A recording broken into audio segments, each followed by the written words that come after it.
Hey, everybody, and welcome back to Reflecting Shakespeare TV.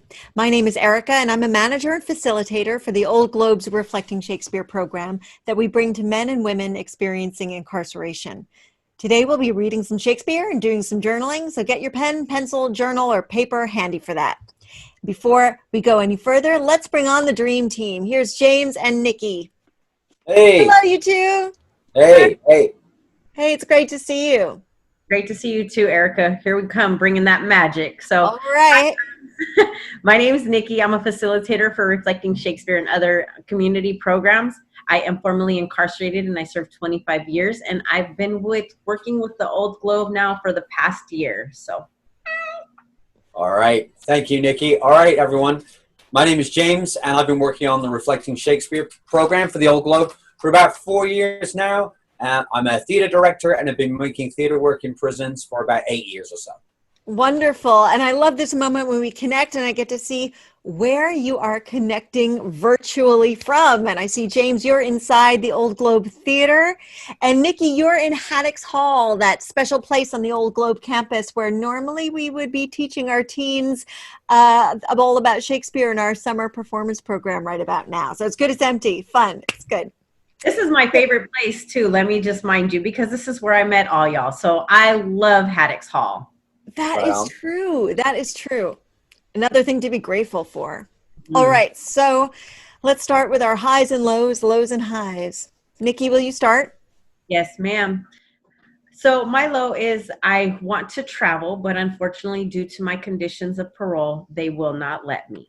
But my high is I have to be super grateful because I am out here in this free world and I can travel all over this county if I want to.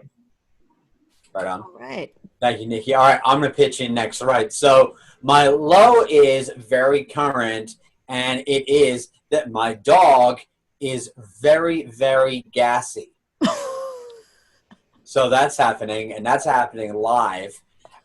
My high is that I've been listening to lots of poetry, and that's been a nice way to let those words transport you to different times and different places. So I'm grateful for that.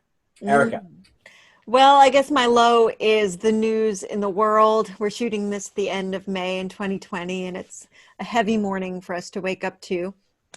And my high is that while the first episode of this program has still not aired yet inside, we released that first episode online to the general public yesterday. And it feels good to share that work with the world, especially the possibility of sharing it with the reentry community. And that just makes me feel connected and puts me on a high. And for you watching, what were your highs and lows this week? As I mentioned, we're going to journal along, so you can start with that check-in. All right, so we've been doing some warm-up games at the start of each episode to resemble our in-person class. So should we give it another try? James, what do you have for us? All right, we're going to play a game called Ba, which is about passing that word, Ba, and using energy and a move to do that. Normally in class, we would play this in a circle, but for the purposes we're in right now, we're going to play that using this TV setup that we have. All right. So I'm going to say the word ba and use this passing gesture. And I'm going to pass this to Niki. And then Niki is going to pass that on to Erika. Erika is going to pass that out to everyone who's watching. And then everyone who's watching is going to pass it back to me. We're going to use the same gesture, the same energy. We're going to send that around our circle that we're making together. All right, here we go. I'm going to start. Here we go. Niki, this is coming for you. Ba! Bah! Ba. Let's play that one more time. Here we go. Ba! Bah! Ba. Awesome. Let's do that again, but this time we're going to say the same word, ba, but we're going to use our shoulders to send it, like a kind of shrug of the shoulder. Here we go. Ba! Bah! Ba. Ba! Bah! Ba. All right, last time. This one, we're going to use a wink to send it. Same word, but this time we're going to send it with a wink. Here we go. Ba! Bah! Ba. One more time. Ba! Bah! Ba. Great. And I got it back from everyone. Thank you. Sometimes when we're playing these warm-up games in theater, it can sometimes seem really serious or really high pressure. Sometimes it's just good to be playful and have that shared experience, just, just having fun with each other, maybe laughing with each other, and that's what we do. All right, Erika, back to you. Okay, well, now that we've warmed ourselves up, let's get into some Shakespeare. Yeah, we needed that. So now that we've covered a lot lately, definitely, what are we going to look at today, Erika? Well, today we're going to look at one of Shakespeare's most famous speeches. It's from a play called The Merchant of Venice, and it speaks to injustice, equality and inequality, and common humanity. All right, nice choice. Are you talking about Shylock's speech, right? Yeah, yes, I am. Cool. All right, you know what? That's a good one for right now. Well, I thought so. So since you know about it, why don't you set it up? Okay, cool. All right. So in this play, there's a man called Shylock, and he lives in a Catholic Italian city, which is called Venice. And Shylock comes from another religious group and a cultural minority. He's Jewish, and he suffered disrespect and scorn in his city because of that. Shylock's job is he's a moneylender. Someone who has been unkind to him in the past comes to Shylock for his services. This guy needs money and he needs it fast. Shylock doesn't want to lend him the money, though, because of how he's been treated.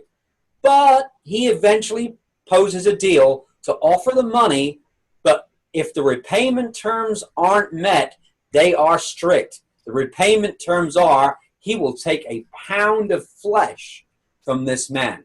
That seems pretty harsh, but the guy thinks that this repayment will be met and that'll be no problem. But it does become a problem, and he can't meet the conditions.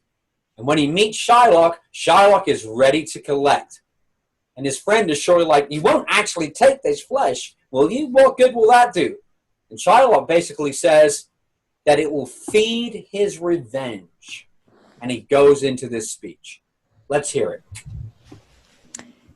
He hath disgraced me and hindered me 500,000, laughed at my losses, mocked at my gains, scorned my nation, thwarted my bargains, cooled my friends, heated mine enemies. And what's his reason?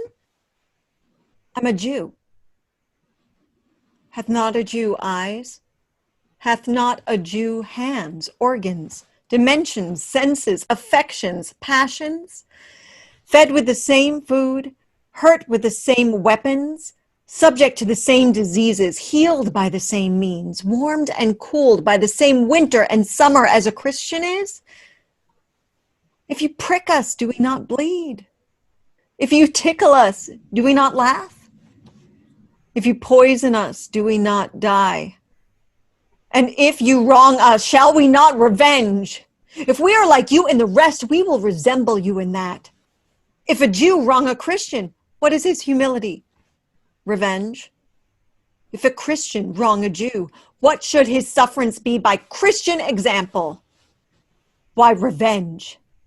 The villainy you teach me, I will execute, and it shall go hard, but I will better the instruction. All right. So what do you think? Man, it's potent. That's some potent stuff right there. When I think about revenge, I think of harm, right? And just the cycle that perpetuates harm and hurts and agonies that just doesn't allow anyone to heal. It causes so much pain and suffering, and revenge is such a powerful motivator. And I see how if we were able to make it better, as he says at the end of that, it would be directed in a more meaningful and effective way that could promote healing and true justice from within, and external. And I think more than anything, when we want to seek revenge, we must really realize exactly what Shylock says in that speech. We all have eyes, hands, organs, dimensions, senses, affections, and passions. And most of all, if you prick us, we all bleed. We all will. And if we hurt from injustice that is inflicted on us, how can we justify doing the same action? For me, I just think we have to strive for healing and allow revenge to just take a different form. That's what it speaks to me. Right. Thanks, Nikki. Yeah, it's a powerful speech, no doubt. And it's strange, I think, somehow. It's a speech that was written 400 years ago, but it speaks to and of today, right? Somehow we judge, we get caught up in our differences, but it also makes me think about sometimes what could bring us together. Right? We have our differences, but what makes us similar, or even sometimes the same. When we work on this speech in class, it always promotes lots of debate, and it's a speech that several of our participants have always really wanted to take on, to memorize it and present it to their peers. Whew.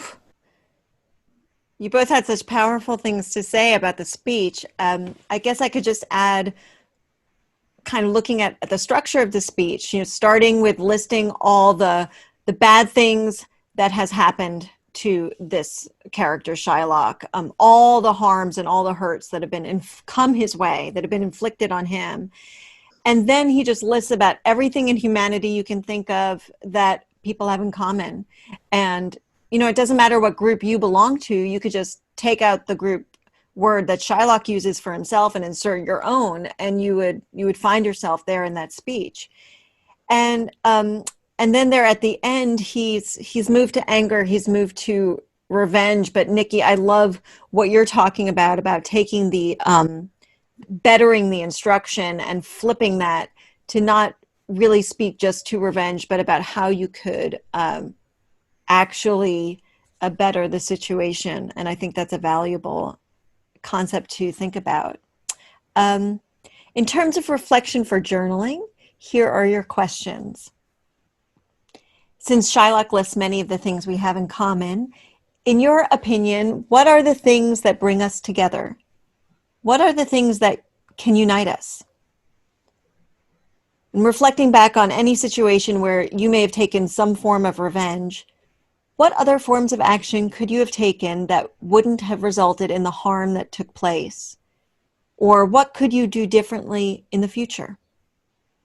I know for me, like just hearing that, when I was facilitating groups on the inside, that was always one of the things like we were always talking about, getting that clear understanding on how deeply our actions have impacted people.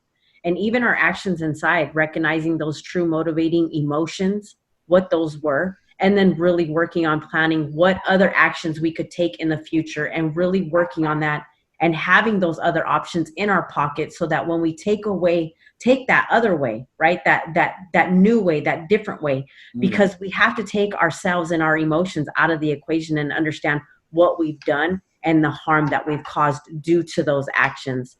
So really, like when we're trying to get relief and want someone else to feel what we feel, the relief is after all of those wrongs that are done to Shylock, he feels like he can get some power and some control back by inflicting this revenge. But if it's a false sense of power and a false sense of control. And in the end, it's just evident of how connected we all really are. I'm in pain and I want you to feel how I feel. But it's the same thing with love, right? Like I feel love and I want you to feel how I feel. I want you to feel that love. If I feel joy, I want you to feel that. I want you to feel that joy. It's just a desperate plea for connection. And yet these desperate circumstances in our mind make us feel like we are so drastically different and distant. Thank you, Niki. Well, those questions are still up there. And Niki, I think I may have heard your dog trying to get inside. So why don't we just wrap this up for now and leave it there. Let the speech kind of speak for itself. It's a big one. All right, so that is it. That's the end of our episode. Let's check out. That went fast. All right. So those of you who've tuned into some of these episodes before, you'll know that we finish with what we call one-word checkout. And that's one word, sharing how you feel right now in this moment. All right, Niki, I'm going to ask you to start us off. Heavy-hearted. Lighter. Grateful. And now everyone watching. Awesome. Thanks, guys. All right, you guys ready? Let's count it out. I'm going to count 1, 2, 3, and we'll clap together on that fourth beat like we always do in sync. Yes. Ready? 1, 2, 3. Perfect. Yeah. All right. Thanks for having the session, everybody watching, and James and Nikki. I really needed to connect with you today. I appreciate it. Thank you, guys. Thank Thanks, you. everyone, for tuning in. Bye, We'll see you. everyone. Safe. Bye-bye. We would love to share your thoughts on the reflection questions posted today on our final episode. So why don't you go to https://bit.ly/rstv07, and there's an easy form for you to fill out your writing, and we would share it anonymously in a future program. Thanks.